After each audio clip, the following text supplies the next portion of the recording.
और कुछ ऐसे बच्चे हैं कि यार मैंने लास्ट के 3 महीने तैयारी की, 3 महीने और कर लेता तो मजा आता। यार मेरा रूममेट अगर मैं चेंज कर लेता तो मजा आ जाता, क्योंकि आधी बार तो मैं रूममेट के साथ में पार्टी करते रहते। कि जब भी आप किसी एग्जाम की तैयारी करते हो तो पेपर के ऊपर नोट कर लो कि फेल होने पर क्या बोलोगे।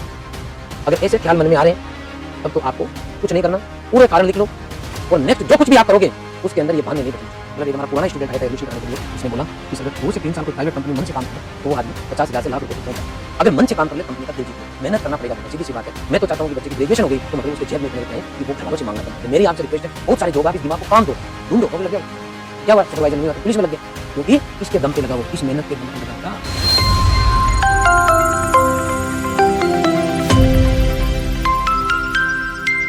बहुत सारे ऐसे बच्चे हैं जिन्होंने कृषि परीक्षा का एग्जाम दिया लेकिन आज वो टूट चुके हैं। उनको लगता है कि सब कुछ खत्म हो गया, क्योंकि जिस तरीके से पिछले काफी दिनों से, महीनों से उन्होंने तैयारी की, उसका आउटपुट उनको नहीं मिला। उनको इस बात का दुख है कि एक एग्जाम क्रैक करने के लिए जो कुछ करना चाहिए था वो उन्होंने सब कुछ किया, फिर भी उनके उतने नंबर नहीं आ रहे जितने की लगता है कि संभावना के लिए चाहिए। शायद वो उसको कवर नहीं कर पा रहे। तो बेटा मैं आप सभी को कहना चाहूंगा, और आप सब जानते भी है कहीं ना कहीं, कि नौकरी उतनी बच्चों की लगती है जितनी पोस्ट होती है। किसी को तो रहना है, और मैंने पहले भी कहा था कि किसी एग्जाम में जितनी पोस्ट होती है उसके कम से कम 3 गुना बच्चे होते हैं जिनकी मेहनत एक जैसी होती है, जिनका प्रयास एक जैसा होता है, जिनका डेडिकेशन एक जैसा होता है। लेकिन 3 में से कोई एक ही लग पाता है, बाकी को वेट करना पड़ता है। बहुत सारे ऐसे बच्चे हैं जो अब लगभग टूट चुके हैं, जिनके पास ये अंतिम मौका था कि जो कुछ करना है आपको इस भर्ती पे करना है, अदरवाइज तो आपको रास्ता चेंज करना पड़ेगा। तो मैं सभी बच्चों को कहना चाहूंगा कि ऐसा कोई आदमी नहीं है दुनिया में जो एक बार सोचता है और उसके अकॉर्डिंग उसका काम हो जाता है। जो सोचता है और तुरंत उसको मिल जाता है वो ज्यादा दिन तक नहीं टिकता। उसकी जो जड़ें हैं वो गहरी नहीं होती। किसी भी आदमी को इस दुनिया में आप उठा लेना, उसकी संघर्ष भरी कहानी रही है, और एक बार नहीं 3-3, 4-4, 5-5, 6-6 बार लोग फेल हुए हैं। चाहे वो बिजनेस की बात हो, चाहे किसी नौकरी की बात हो, आदमी को जो है इस दुनिया में थपेड़े खाने पड़ते हैं। और सबसे बड़ी बात है कि जो गिर के उड़ता है, जो हारकर जीतता है, वो कुछ बड़ा करता है, क्योंकि उसकी जड़ें मजबूत हो जाती है। तो आप अगर वास्तव में अंदर से ये आपको लगता है कि आपने पूरा टाइम, पूरी एनर्जी इस एग्जाम के लिए दी थी, तो आपको आज खुश होना चाहिए। 2 तरीके हैं आपके पास, 2 तरीके के कैंडिडेट हैं। एक तो जिन्होंने मेहनत की, जान लगाई, लेकिन नंबर नहीं आया। और कुछ ऐसे बच्चे हैं कि यार मैंने लास्ट के 3 महीने तैयारी की, 3 महीने और कर लेता तो मजा आ जाता। यार मेरा रूममेट अगर मैं चेंज कर लेता तो मजा आ जाता, क्योंकि आधी बार तो मैं रूममेट के साथ में पार्टी करते रह गया। अगर मैं कंटेंट जो मैंने जहां कहीं पे भी पढ़ा, अगर उस कंटेंट को मैं अच्छे से पढ़ता तो भी मजा आ जाता।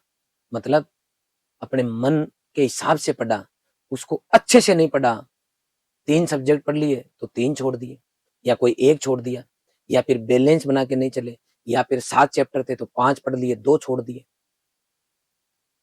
या फिर जो कंटेंट पढ़ा आपको लग रहा था कि सफिशिएंट नहीं है, जहां कहीं से भी पढ़ रहे हैं, उस टाइम में अगर कंटेंट चेंज कर लेता और किसी और से पढ़ लेता तो शायद मजा आ जाता।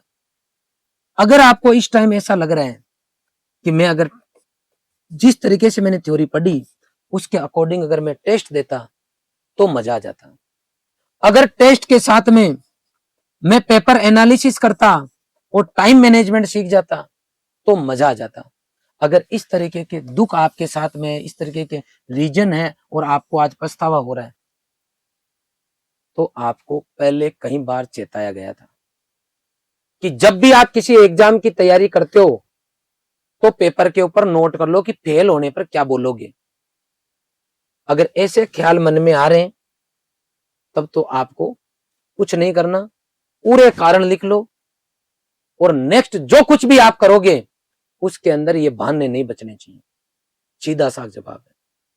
पेपर में टाइम मैनेजमेंट सीखना था, कई बच्चों ने वो गलती की है, और टाइम मैनेजमेंट मेरे कहने से नहीं, आपको टेस्ट की प्रैक्टिस करने पर ही आता, ईमानदारी से देते तो ही आता।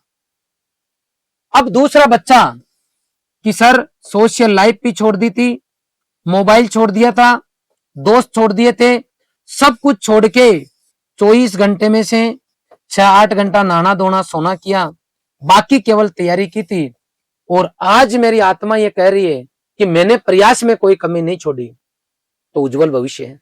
ध्यान रखना आप।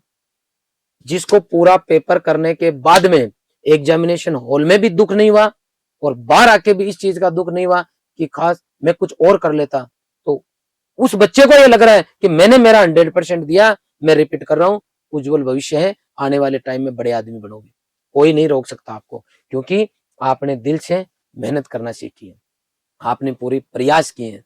आज नहीं तो कल ईश्वर आपको बहुत बड़ा तोहफा देने वाला है, आप लगे रहो। अब आप जहां खड़े हो उससे आगे की तरफ नजर रखो आपकी कि किधर जाना है। दुख होता है, हर आदमी को होता है और होना भी चाहिए। जब आदमी को सुख होता है, खुशी मनाता है, तो कई बार जब रिजल्ट अपनी उम्मीद के अकॉर्डिंग नहीं आता तो आदमी को दुख होना चाहिए, क्योंकि ये ह्यूमन बीइंग है, ये पार्ट है। लेकिन दुख के साथ जी नहीं सकते। 5 मिनट सोचो, 2 दिन आराम से सो, मस्त रहो, खाओ पियो, सब नियम तोड़ दो, आप मस्त रहो, दबा के रेस्ट करो, सो जाओ, मैं तो कहूं आराम से, फिर नई शुरुआत करो। आज कैंडिडेट यहां खड़ा है, इसकी 2-3 तरह की स्थिति बनती है। नंबर 1 12th पास है, नंबर 2 फाइनल ईयर में है इस साल, और वो बच्चा जिसकी एमएससी हो गई है।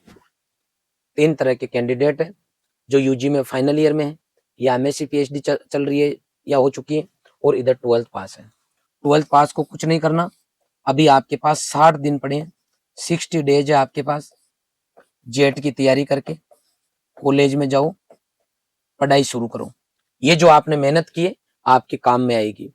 दिनेश, नवल, ऐसे बहुत सारे मेरे स्टूडेंट हैं जिन्होंने 18 साल होते ही पेपर दिए और नहीं हुए। बहुत सारे ऐसे बच्चे हैं जो ग्रेजुएशन कर रहे थे, फर्स्ट ईयर में थे, सेकेंड ईयर में थे, थर्ड ईयर में थे, पेपर दिया, कई बार 1 गुना में रह गए, कई बार 2 गुना में रह गए, कई बार आधे नंबर से रह गए, कई बार 1 नंबर से रह गए। बहुत सारे बच्चे। अब जब जब ये यहाँ रहे तो अगली भर्ती आई, तब तक इनकी डिग्री हो गई, डिग्री हो गई तो अगली भर्ती में लग गए। 18 में नहीं हुआ तो 21 में हुआ, और 21 में नहीं हुआ तो 23 में हो गया, तो नौकरी भी लग गई और ग्रेजुएट भी हो गए। तो अगर वो बच्चे फर्स्ट ईयर में सेकंड ईयर में लग जाते तो शायद उनकी ग्रेजुएशन कंप्लीट नहीं हो पाती, लेकिन अब होगी। इसका मतलब पहले वाली भर्ती में उनका फेल होना उनके भविष्य के लिए ठीक रहा, और अगली भर्ती में इसलिए लग गए क्योंकि तैयारी लगभग कंप्लीट थी, कुछ अच्छे के लिए उनको ईश्वर को रखना था, रह गए, अगले में लग गए। तो कहने का मतलब है इन बच्चों के पास चिंता करने की कोई जरूरत नहीं है, और आपने 12 महीने दिए हैं, एग्रीकल्चर आपको आती है, अब आपको केवल बायो और क्या पढ़नी है, केमिस्ट्री पढ़नी है, वो आप थोड़ा थोड़ा पढ़ोगे, मेहनत करने की आपकी आदत पड़ी हुई है, आप आराम से कवर कर जाओगे, इसलिए घबराने की जरूरत नहीं है। अब बच गया वो बच्चा जो फाइनल ईयर में है। इस बच्चे को भी मैं कहूंगा कि आपके पास समय, आप एमएससी के लिए अपने आप को तैयार करें। बहुत सारे बच्चे फाइनल ईयर वाले या एग्रीकल्चर के बच्चे ऐसे सोचते हैं कि ग्रेजुएशन हो गई है, अब जो है कोई कंपटीशन की तैयारी करेंगे, आगे एग्रीकल्चर में पढ़ाई नहीं करेंगे। ये सबसे बड़ी गलती एग्रीकल्चर का बच्चा कई बार कर लेता है। मैं आप सभी को बताना चाहूंगा बेटा कि एग्रीकल्चर में अगर आपको जॉब लगना है, गवर्नमेंट जॉब चाहते हो आप, तो वो पढ़ाई करते करते ही लगते हो, एमएससी करके, फिर उसके बाद में आपने बीएड कर लिया, फिर आगे पढ़ते रहोगे, आप लगते जाओगे, 100% लग जाओगे। अगर आपने रोक दिया, जैसे एएफओ की तैयारी करे और कुछ नहीं करे, घर पे बैठे हो, आप बीएससी करने के बाद बीएड कर लो और फिर एएफओ की तैयारी कर लो, चल जाएगा। लेकिन आपने यहीं इसको बंद कर दिया, फिर दिक्कत आएगी। आप चाहो तो private job, private company join कर लो, फिर आप आगे कोई पढ़ो नहीं पढ़ो आपकी मर्जी है। प्राइवेट कंपनी ज्वाइन करके आप कंपनी में 3 से 4 साल काम कर लो। आज ही मेरे पास मतलब एक हमारा पुराना स्टूडेंट आया था एडमिशन कराने के लिए, उसने बोला कि सर अगर 2 से 3 साल कोई प्राइवेट कंपनी में मन से काम कर ले तो वो आदमी 50,000 से लाख रुपए तक पहुंच जाता है। अगर मन से काम कर ले, कंपनी का दिल जीत ले, तो आप प्राइवेट कंपनी ज्वाइन कर लो, आपकी लाइन चेंज हो जाएगी। दूसरा ऑप्शन है कि आप लोग एमएससी के लिए एंट्रेंस टेस्ट दो। प्री पीजी का आपका एग्जाम है, 21 जून को होगा। 2 महीने हैं, आपने मेहनत करना सीख रखी है, प्लीज आप लोग इसको ज्वाइन करके आगे बढ़े। समझ गए? अब ऐसा बच्चा जिसकी एमएससी कंप्लीट है, वो बच्चा अपना जो है बीएड कर ले, क्योंकि आपके पास वैकेंसी अभी 500 पदों की एग्रीकल्चर में आई हुई है और आने वाले टाइम में और भी संभावना बढ़ेगी। तो आप लोगों को मैं इतना ही कहूंगा कि एमएससी वाला बच्चा बीएड करे, न कि पीएचडी करे, तो वो बच्चा ये काम कर ले। इसके साथ में अगर किसी की घर की परिस्थितियां ठीक नहीं है तो बेटा 8+8 फॉर्मूले पे आ जाए। 8+8 पे 8 घंटे वो कोई भी जॉब पकड़ ले। जॉब ऐसा पकड़ो जिसमें आपको लगता है कि आगे में हो सकता है फिर कोई नौकरी का फॉर्म ही नहीं भरूं, उसी में सेट हो जाऊं, इस तरीके का जॉब पकड़ लो। 8 घंटे आप जॉब करोगे, 8 घंटे नहाना धोना सोना करोगे और 8 घंटे आप स्टडी भी कर सकते हो। इधर ज्यादा टाइम दे दोगे तो इधर थोड़ा कम कर लेना। फिर जैसे ही कोई वैकेंसी आए उसके ऊपर टूट पड़ो, जॉब वाले टाइम को कम कर देना, लेकिन बैठना नहीं है।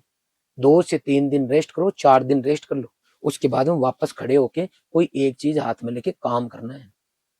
और ऐसा बच्चा जिसकी बीएससी कंप्लीट हो रखी है और घर की स्थितियां ठीक नहीं है, उन सभी बच्चों को मैं कहना चाहूंगा कि आप पार्ट टाइम काम ज्वाइन कर लो, कुछ ना कुछ ऐसा कर लो। आप जब अपने दिमाग को काम दोगे कि मुझे कहीं ना कहीं जॉब चाहिए, तो आप 4 से लेके 8 घंटे का बीच का जॉब निकाल लो प्लीज। अगर घर की स्थिति ठीक नहीं है और पेरेंट्स ज्यादा पैसे नहीं लगा सकते, तो आपको जॉब की तरफ भी विचार करते हुए पार्ट टाइम करना चाहिए। मेहनत करना पड़ेगा बेटा, सीधी सी बात है।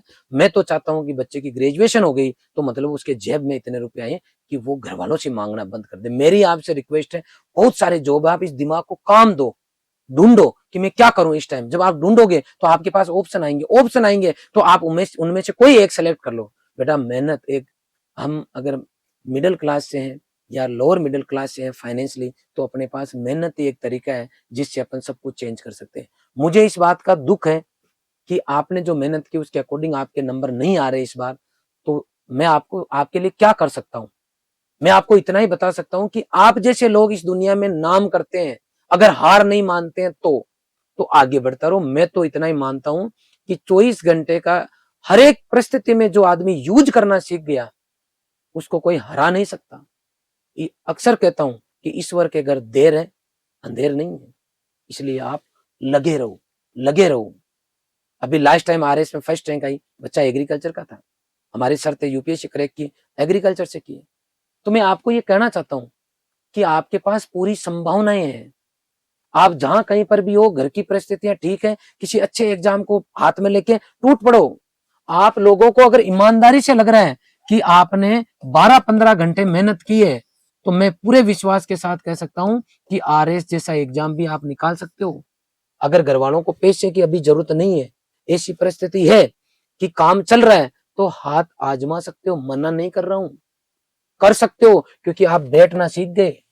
और जो बच्चा इधर कारण है उसके पास कि मैंने ऐसा खास मैं इस तरह से कर लेता तो मजा आ जाता, तो उसको तो वो कारण डिलीट करने पहले। चाहे कंटेंट की बात हो, चाहे आपके टेस्ट की बात हो, जहां कहीं पे भी गड़बड़ हुई आपसे, अगले में सुधार करो। लेकिन यहाँ वाला जो बच्चा जिसने ईमानदारी से मेहनत की है, सामने देखो कौन सा पेपर है। हमारा बच्चा सुरेश है, उसका पिछली भर्ती में नहीं हुआ था, नंबर नहीं आया था। तो मैंने कहा क्या कर रहा है आजकल? सर की कांस्टेबल की भर्ती आई, उसकी तैयारी कर रहा हूँ। लग गया, शिरो में पोस्टिंग है, अभी नौकरी लग गया। वो क्या हुआ, सुपरवाइजर में नहीं हुआ तो पुलिस में लग गया, क्योंकि इसके दम पे लगा, वो इस मेहनत के दम पे लगा बेटा। उसने 2 दिन ही दुख मनाया, तीसरे दिन वापस उठा, खड़ा हुआ, सामने भर्ती देखी और टूट पड़ा। तो मैं आप सभी को कहना चाहता हूँ कि आप निराश नहीं हो। सबको दुख होता है, हर आदमी को उम्मीद होती है, घर वालों को भी होती है, सबको होती है। मैं भी आपके साथ में, लेकिन हार के तो नहीं बैठ सकते। इसलिए वापस खड़े हो, जहां कहीं पर भी हो, वहां आगे का जो आपको दिख रहा रास्ता उसको तय करो। केवल सरकारी नौकरी लग के ही दिखाएंगे, कोई जरूरी नहीं है। मैं भी सरकारी नहीं हूं, ध्यान रखना। इसलिए केवल सरकारी लगेंगे और अगली भर्ती के लिए तैयारी करेंगे 3 साल और कुछ नहीं करेंगे, मैं ऐसी बात नहीं बोल रहा हूं, आपको ध्यान रखना। मैं ये नहीं कह रहा हूं कि अगली भर्ती अपन तैयारी करेंगे 3 साल बाद में, 2 साल बाद में, 12 महीने बाद में आएगी, और आज आपकी ग्रेजुएशन कंप्लीट है और सुपरवाइजर का पूंछड़ा पकड़ के आप बैठ जाओ। मैं नहीं कह रहा हूं नहीं बैठना है, उसके बीच में जो भर्तियां आ रही है उनको देखो। आप बैठना सीख गए हो 12-15 घंटे कमरा बंद करके, इसलिए कुछ भी कर सकते हो, ध्यान रखना। सुपरवाइजर के भरोसे नहीं रहना है। एफएसओ भी भर्ती आती है आपके लिए, ईआरओ आती है, डब्ल्यूओ आने की संभावनाएं है, एओ भर्ती आती है जिसकी एमएससी कंप्लीट है। मैंने पूरी लिस्ट बना रखी है कि कहां कहां आपके पास जॉब है। रोजाना एग्रीकल्चर में 1-2 डिपार्टमेंट पर नेशनल लेवल पर वैकेंसी आती है। पूरी सर्च करो, पूरी सर्च करो, एनी टाइम अपडेट रहो और ये नॉलेज काम में लो। आपको पास मान लो 50% चीजें क्लियर है तो 50% जिस भी एग्जाम का फॉर्म भरोगे उसका नॉलेज आपके पास रहेगा, 50% और गेन कर लेना और उसी एग्जाम को क्रैक कर जाओ। रुको मत, सामने एग्जाम दिखने चाहिए कि ये दूंगा ये दूंगा ये दूंगा ये दूंगा, ये वो आपको सर्च करना है। इसलिए आप पॉजिटिव रहें, अपने आप पर विचार करें, हार नहीं माने और लगे रहें, खुद प्रयास करें, डेफिनेटली आपको मंजिल मिलेगी। ऐसा बच्चा जो क्रैश कोर्स करना चाह रहा है उसके लिए हमारा बैच स्टार्ट हो रहा है। 19 तारीख से हमने स्टार्ट किया है, तो आप कंटिन्यू उस बैच को ज्वाइन कर सकते हो जो 10+2 लेवल वाले। जो बच्चे प्री पीजी की तैयारी करना चाह रहे हैं उन बच्चों के लिए 21 जून को एग्जाम हो रहा है। उनको हम केवल 1000 रुपए के अंदर प्री पीजी का पूरा कंटेंट अवेलेबल करा देंगे, लाइव वाला। इसलिए आप इसको भी पढ़ सकते हो अगर आपको जरूरत लगती है तो, और उधर क्रैश कोर्स आप ज्वाइन कर सकते हो। प्री पीजी का इसका जेट का ऑफलाइन बैच उदयपुर में चलेगा, तो आप आओ तो ऑफलाइन भी ज्वाइन कर सकते हो। जो 10+2 वाले बच्चे उनकी बात कर रहा हूँ। इसके अलावा एमएससी वाले बच्चे हैं, पीएचडी वाले बच्चे हैं, उनके पास फर्स्ट ग्रेड है। अभी आप जो बच्चे फर्स्ट ग्रेड के लिए एलिजिबल है, प्लीज इसमें कोई कंपटीशन नहीं है। 500 पोस्ट है बेटा, कोई कंपटीशन नहीं है।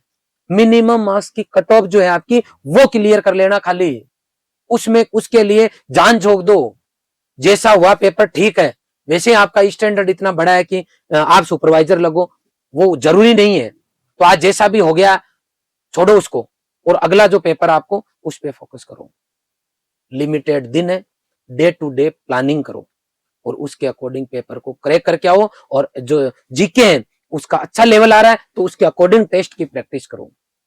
किसी को हार नहीं माननी है, और दूसरी चीज बैठना नहीं है। और अगर ग्रेजुएशन कर रखी है तो 8 घंटे की नौकरी भी काम, मतलब नौकरी आपको स्टार्ट करनी है। ये मेरी आपसे रिक्वेस्ट है। अगर फाइनेंशियली घर की स्थिति ठीक नहीं है तो आपको दिमाग को काम देके काम करना है, ध्यान रखना है। अगली भर्ती के लिए बैठना नहीं है, मेहनत करते हुए अगली भर्ती तक चलेंगे। और मैं उन सभी बच्चों को हार्दिक शुभकामनाएं दूंगा जिनके पेपर बहुत अच्छे हुए, जो नौकरी लगेंगे, और नहीं भी लगेंगे तो कम से कम जिन बच्चों ने मेहनत करना सीखी है उन बच्चों को भी मैं शुभकामनाएं दूंगा। क्योंकि लड़ाई आपने भी लड़ी है, आप भी उस जीत के हकदार थे, लेकिन ईश्वर आपको उससे बेटर दिलाना चाहता है। इसलिए आपको हो सकता है शायद ये मौका नहीं मिल रहा हो। मिलते हैं किसी दूसरे वीडियो में, तब तक के लिए आप सभी का बहुत बहुत आभार। Thank you very much.